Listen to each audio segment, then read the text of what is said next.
کارزار همکاری ملی بپیوندیم برای ایران آزاد.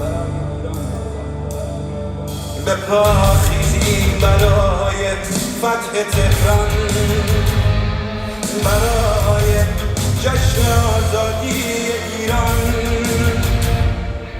به پا خیزید که دیگه وقت تنگ است.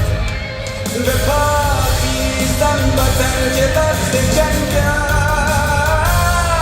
به پا خیزید که ما مرد نبردیم، ما هیچ وقت سنگر رو خالی نکردیم.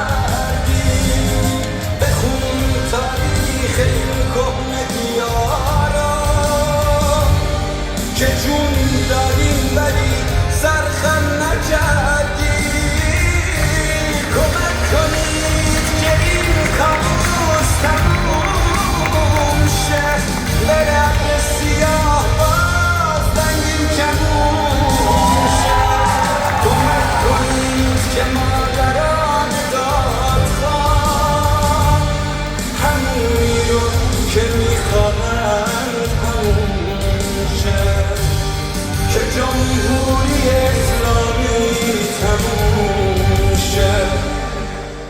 یه ملت، یه پرچم، یه علت که هستم واسه ایران به جنگم. نمیکشم عقب حتی یه قدم. وقتی ما هم متحد شیم اونا باید بترسن، اونا باید بترسن. آخه بس دیگه، چقدر سکوت، چقدر سقوط، چقدر تاریکی و ظلم و ستم، چقدر اختلاس و کشتار، چقدر درود. نمیشینم دیگه منتظر ناجی، محتاج و آویزون عامل خارجی. از خودمون شروع میشه همه چی، با خودمون تموم میشه اسیری و بردگی و خفگی. سکوتمون رو میشنیم همگی. اتحاد، اتحاد، بهترین اتفاق. همگی با یک صدا داریم به این اعتقاد. ایران ما، عشق ما، شیر و خورشید نمادمون. پشت هم با افتخار، پشت هم با افتخار. شادی جرمه و گریه ثوابه. ببین چی به روزمون میاره. اینجا آزادی فقط اسم یه میدونه. هرکی از آزادی گفت جاش گوش زندونه. کمک کنید که زندونی رهاشه، کسی واسه عقیدش زندون نباشه.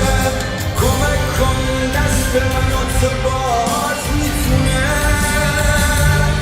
تو این خاک نسل آزادی بپاشه.